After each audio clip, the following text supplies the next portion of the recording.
Which of these stories will you be talking about tomorrow as the former chief of gas and oil leases in the Gulf quits the MMS? The new BP siphon system has cut the oil spill by nearly 2%. We should be able to get more than 1,000 barrels a day. Out of an estimated 50,000 barrels a day. It's a straw in a swimming pool, a bendy straw in a swimming pool. Why won't BP bring in outside scientists with Congressman Ed Markey? We're now joined by Congressman Ed Markey, the Democrat of Massachusetts, chairman of the House Select Committee on Energy Independence and Global Warming. Great, thanks for your time tonight, Congressman.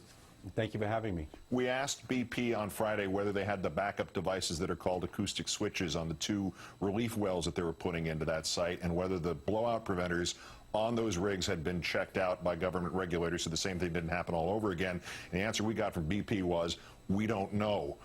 How are you doing getting your information from them? Well, as we know, BP certified last summer that they could handle a spill 50 times greater than the one they claim is happening right now.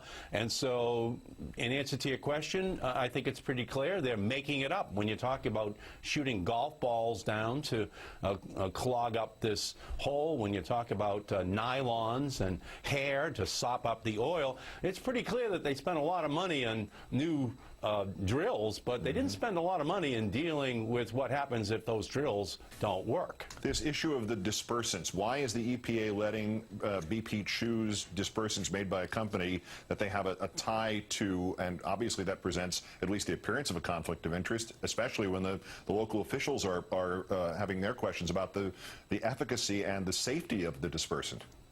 Well, I wrote a letter to the EPA today on the issue of the dispersants. We have to learn a lot more about this science experiment which is being conducted in the Gulf of Mexico. We are in all new territory, and I think that the American people have to know a lot more about it, and I'm going to make sure that Congress gets the answers early on before we go too far down this track of shooting these chemicals into the water, which could have long-term catastrophic consequences that invoke the law of unintended consequences. We just don't know. Congressman Markey, why exactly do we need BP to get anything done here? Seems like they've done enough. Why not just bring in people to estimate the size and the location of the plumes and attend to them and then hand BP a bill afterwards? Why is BP running this show? My opinion, I think that we should have independent people in. I think that there are experts from Woods Hole to MIT out to Caltech down in the universities in the Gulf region who are ready, willing, and able to move in and give the long-term scientific expertise to solve these problems. But so far, BP is pretending that this is just one big privatized program that doesn't need outside help. But I think the evidence is clear that they don't know what they're doing, and I think the quicker we get in the independent scientists is the quicker we're going to bring an end to this catastrophe. We're assuming it can't be a coincidence that Mr. Owings is out, and we find out about this now, and he resigned right after the explosion on this rig.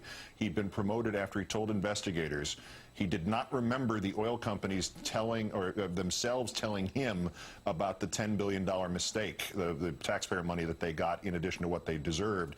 Why was he, in your opinion, still running things a year and a half after the president had put in former Senator Salazar to clean things up at that administration?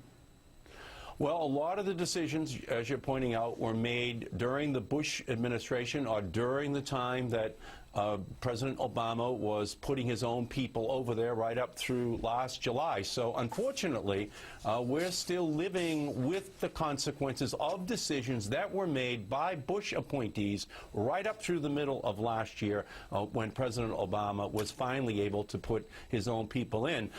And his resignation is just an indication of how cozy the cooperation was between the Bush administration and the oil industry. Congressman Ed Markey, the Democrat of Massachusetts, great thanks for your time tonight. Good luck as you pursue this, sir. Thank you, sir.